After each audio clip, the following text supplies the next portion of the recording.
Assalamu alaikum everyone. How are you all? I hope कि every one of you is fine.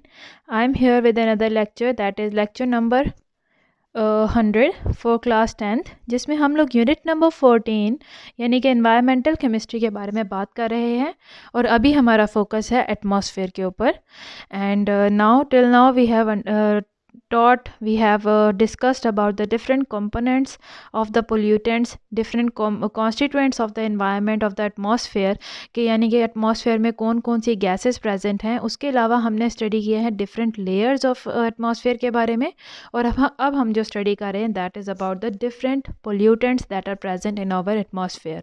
तो pollutants के बारे में जब हम डिस्कस करते हैं हमने इसमें 3 डिफरेंट क्लासेस के बारे में स्टडी किया है पोल्यूटेंट्स की। First one is about the compounds of carbon यानी कि कार्बन मोनोऑक्साइड और कार्बन डाइऑक्साइड।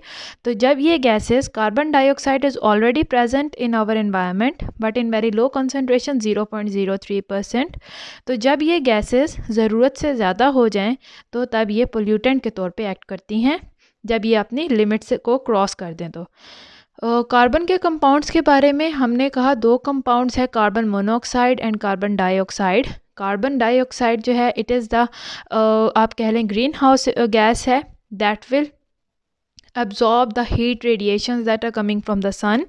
ये एक तरह से तो हमारे अर्थ के लिए बहुत ज़्यादा यूज़फुल है बिकॉज़ अगर कार्बन डाइऑक्साइड गैस ना होती हमारी इन्वायरमेंट में तो इंसानों का, जानवरों का यानी लिविंग ऑर्गेनिज्म का सर्वाइवल पॉसिबल नहीं था।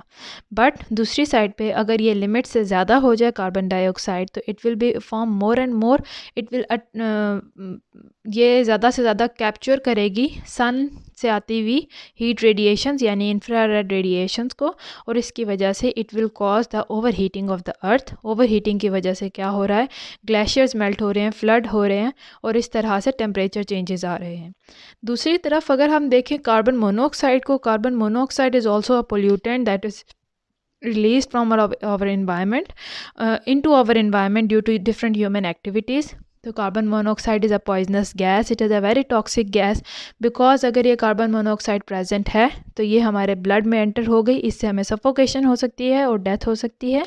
हमारे ब्लड में haemoglobin is present that carries the oxygen around the body and delivers oxygen around the body. लेकिन अगर हमारे इन्वायरमेंट में ऑक्सीजन के साथ साथ कार्बन मोनोऑक्साइड भी प्रेजेंट हो तो हीमोग्लोबिन की एफिनिटी यानी उसकी अट्रैक्टिवनेस जो है ज़्यादा कार्बन मोनोऑक्साइड की तरफ होगी और कार्बन मोनोऑक्साइड तमाम के तमाम हीमोग्लोबिन को कैप्चर कर लेगा यानी उसके साथ बाउंड हो जाएगा जिसकी वजह से हीमोग्लोबिन ऑक्सीजन को ट्रांसफ़र नहीं कर सकती and the person will die, it results in the death of the person. So ये दोनों हार्मफुल पोल्यूटेंट्स हैं। इसी तरह हमने कंपाउंड ऑफ सल्फ़र को भी डिस्कस किया। हमने देखा कि सल्फ़र के कंपाउंड्स को रिलीज़ होने में 2 तरह की एक्टिविटीज़ हैं, एक है नेचुरल एक्टिविटीज़ हैं, साथ में ह्यूमन एक्टिविटीज़ भी हैं। अगर नेचुरल एक्टिविटीज़ देखें जैसे कि फॉरेस्ट फायर है, वॉल्केनिक इरप्शन हो गई, ये चीज़ें हैं जिसकी वजह से compound of sulphur are released into the environment through the natural activities. पर नेचुरल एक्टिविटीज़ की वजह से जो रिलीज़ होते हैं compound of sulphur they are in less quantity and they are covered very soon by our atmosphere, by our different activities that are going on in our environment. पर अगर हम human beings का देखें, human beings are producing more and more amount of these compounds of sulphur through different activities like fossil fuels को burn करने की वजह से भी कंपाउंड ऑफ सल्फ़र रिलीज़ होते हैं।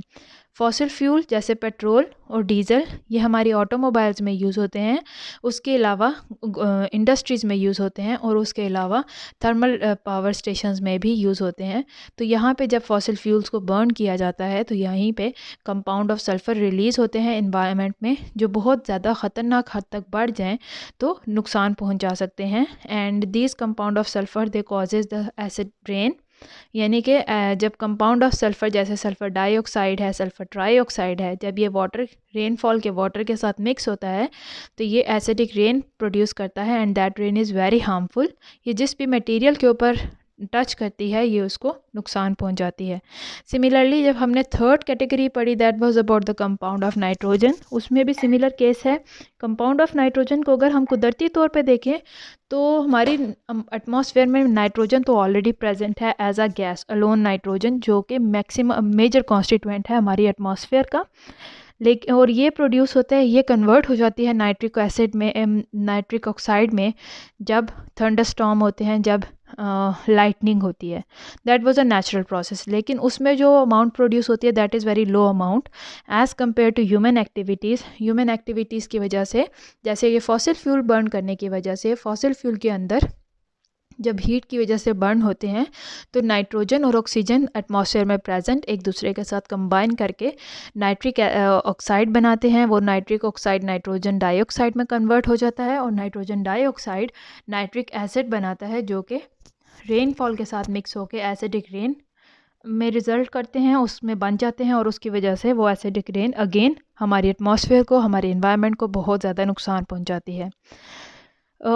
ये हमने पढ़े हैं 3 डिफरेंट कंपाउंड्स जो कि हमें नुकसान पहुंचा सकते हैं, और हमने इनके फ़्लो चार्ट्स भी स्टडी किए हैं।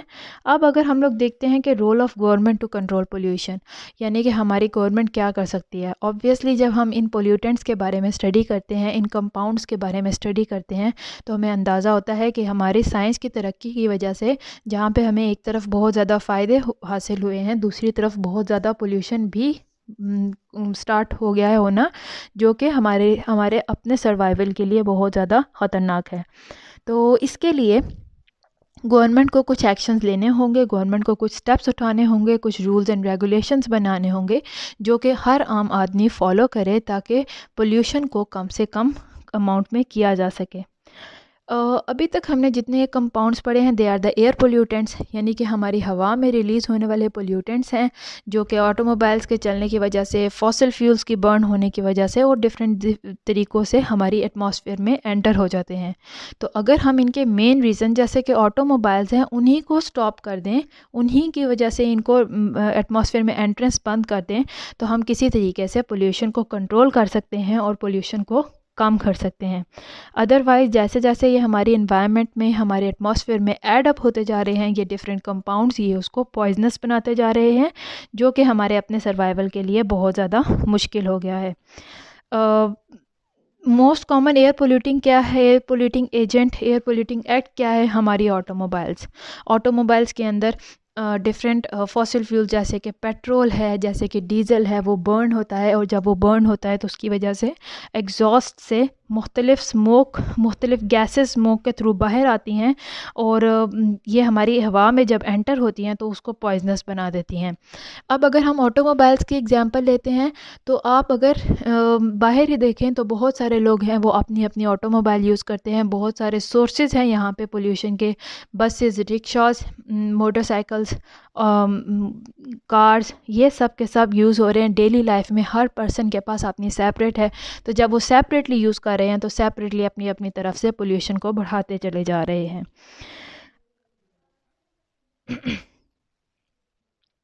गवर्नमेंट को डिफरेंट प्लानिंग लेनी चाहिए जो कि ना सिर्फ शॉर्ट टर्म हो as well as long term planning भी हो, यानी कि ऐसे रूल्स एंड रेगुलेशंस को फॉलो करना, ऐसे रूल्स एंड रेगुलेशंस को बनाना जो सिर्फ वक्ती तौर पे ना हो बल्कि वो लंबे अरसे तक चलें, ताकि हम अपनी नेचुरल वर्ल्ड जो हमारी कुदरती दुनिया है उसको बचा के रख सकें।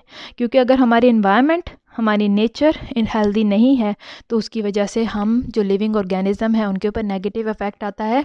हमारे प्लांट्स, एनिमल्स और ह्यूमन बींग्स ये भी हेल्दी नहीं बचेंगे। तो क्या डिफरेंट मेजर हो सकते हैं, क्या डिफरेंट मेजर्स हो सकते हैं, क्या डिफरेंट स्टेप्स हो सकते हैं जो गवर्नमेंट फॉलो कर सकती है, गवर्नमेंट रूल्स एंड रेगुलेशंस में इंक्लूड कर सकती है, जो हर आम से आम बंदा इनको फॉलो करे, ताकि पोल्यूशन को हम किसी ना किसी तरीके से कंट्रोल कर सकें। सबसे पहले तो उन्होंने कहा है कि हम लोग अपने क्वालिटी ऑफ फ्यूल को इंक्रीज़ करें, क्वालिटी ऑफ फ्यूल को इम्प्रूव करें। अब फ्यूल जो यूज़ होता है ऑब्वियसली ये हमारे घरों में भी यूज़ हो रहा है, हमारी ऑटोमोबाइल्स में, हमारी इंडस्ट्रीज़ में, हमारी फैक्ट्रीज़ में, हर जगह पे फॉसिल फ्यूल बर्न किया जाता है और उसको यूज़ किया जाता है, उसके एनर्जी हासिल की जाती है। तो फॉसिल फ्यूल जब बर्न होता है तो ये डिफरेंट किस्म के पोल्यूटेंट्स को रिलीज़ करता है हमारी इन्वायरमेंट के अंदर। तो जब हम क्वालिटी ऑफ फ्यूल को इम्प्रूव करते हैं, इसका मतलब ये है कि हम इसके अंदर एंटी नॉकिंग एजेंट्स को डालेंगे। We should add these anti knocking agents. Anti knocking agents ऐसे एजेंट्स हैं जो हमारे फ्यूल को जब बर्न किया जाता है तो उससे हार्मफुल गैसेस को रिलीज़ होने से स्टॉप करते हैं, या फिर उन हार्मफुल गैसेस को दूसरी लेस हार्मफुल गैसेस में कन्वर्ट कर देते हैं। एट द सेम टाइम पहली चीज़ तो होगी कि हम अपने फ्यूल की क्वालिटी को इम्प्रूव करें, उसके अंदर एंटी नॉकिंग एजेंट्स डालें।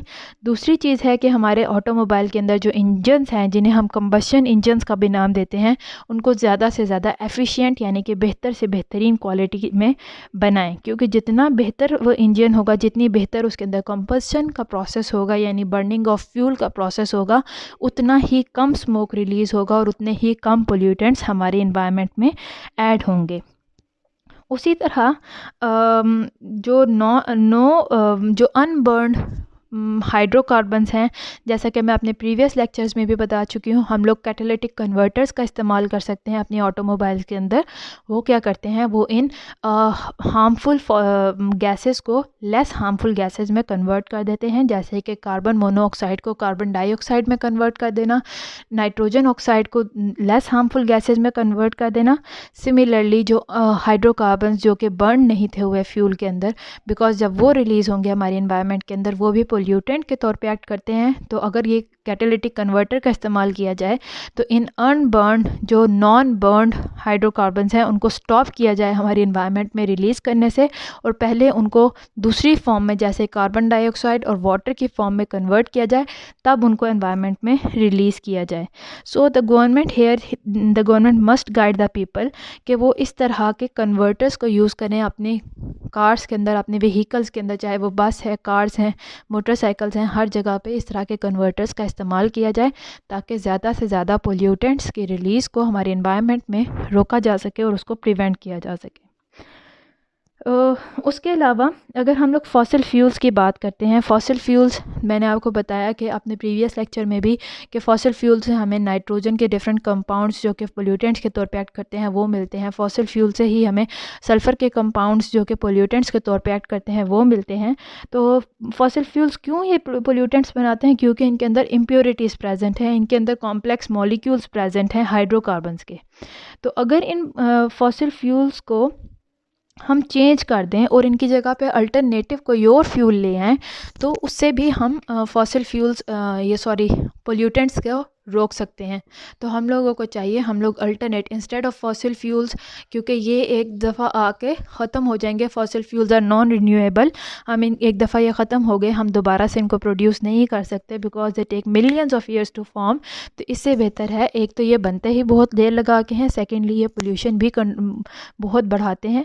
तो इससे बेहतर है कि हम अल्टरनेट फ्यूल्स का यूज़ करें। अल्टरनेट फ्यूल्स का मतलब ये है कि हम लोग मेथनॉल का यूज़ कर सकते हैं, एथेनॉल का यूज़ कर सकते हैं, बायोडीज़ल का यूज़ कर सकते हैं। ऐसे फ्यूल्स का यूज़ करें जो कम से कम वेस्ट प्रोडक्ट्स बनाएं, कम से कम पोल्यूटेंट्स बनाएं और वो फॉसिल फ्यूल से हासिल ना हो, ताकि फॉसिल फ्यूल का यूजेज को हम मिनिमाइज़ कर सकें, ताकि हमारी आने वाली जनरेशन्स भी फॉसिल फ्यूल्स का फ़ायदा उठा सकें। ये जो फ्यूल्स हैं जो मैं आपसे कह रही हूँ कि अल्टरनेट फ्यूल्स हैं, दे आर लेस पोल्यूटिंग, वो पोल्यूशन इतना कॉज नहीं करते as compare to other hydrocarbon fuel जैसे पेट्रोल, डीजल वगैरह। And they are simple and they burn completely in the engine, यानी कि इंजन में जब कम्प्लीटली बर्न होंगे, जब कोई भी अनबर्न पोर्शन नहीं रहेगा तो वो जाके पोल्यूशन नहीं फैलाएगा। उसके अलावा जब ये बर्न होते हैं तो ये कार्बन मोनोऑक्साइड और सूट जैसे पोल्यूटेंट रिलीज़ नहीं करते, बल्कि लेस हार्मफुल गैसेस प्रोड्यूस होती हैं इन अल्टरनेट फ्यूल्स की वजह से। उसके अलावा थर्ड मेथड क्या है? ये 2 मेथड्स हो गए, एक तो क्वालिटी ऑफ फ्यूल को इम्प्रूव किया जाए, उसके अंदर एंटी नॉकिंग एजेंट्स डाले जाएं। सेकंड है कि आप अल्टरनेट फ्यूल यूज़ कर लें इंस्टेड ऑफ फॉसिल फ्यूल। उसके अलावा थर्ड स्टेप है कि the government must plan to use carbon dioxide, उनको must plan to avoid using carbon dioxide. ऐसे फ्यूल्स जो कि कार्बन डाइऑक्साइड को प्रोड्यूस करते हैं, ऐसे फ्यूल्स को आप यूज़ करने से स्टॉप हो जाएं, because carbon dioxide gas is a green house gas. जितनी ज़्यादा हमारे इन्वायरमेंट में कार्बन डाइऑक्साइड गैस रिलीज़ होगी, उतना ही हमारे इन्वायरमेंट में सूरज से आती हुई शुआओं को कैप्चर करेगी और उससे अर्थ का टेम्परेचर इंक्रीज़ होगा। तो इससे अच्छा है कि हम लोग battery powered electric vehicles use कर लें, बजाय इसके कि फ्यूल को बर्न करें, जिसकी वजह से कार्बन डाइऑक्साइड हमारी एटमॉस्फेयर के अंदर रिलीज़ होती है। उसके अलावा गवर्नमेंट को चाहिए कि वो एफिशिएंट ट्रांसपोर्ट दे बिग सिटीज़ के अंदर, ताकि पीपल जो लोग हैं, आम इंसान है, वो ज़्यादा से ज़्यादा गवर्नमेंट के प्रोवाइडेड व्हीकल्स को यूज़ करे, बस सर्विस को यूज़ करे, ट्रेन सर्विस को यूज़ करे, rather than using their on vehicle separately. Because जिस तरह से अगर वो मिलजुल के पब्लिक ट्रांसपोर्ट को यूज़ करेंगे तो वो पोल्यूशन कम कॉज करेंगे as compare to personal vehicle. जब हर पर्सन अपना अपना सेपरेट व्हीकल ले आए, it will cause more and more of the pollution. तो ये था मेरा आज का टॉपिक जिस पे मैंने बात की है role of government to control pollution. तो उम्मीद है आपको यहाँ तक मेरे लेक्चर की समझ आई हो। अगर यहाँ तक कोई भी प्रॉब्लम है तो आप मुझसे कमेंट सेक्शन में पूछ सकते हैं। I am here to help you out and Allah हाफिज़ टिल माई नेक्स्ट लेक्चर।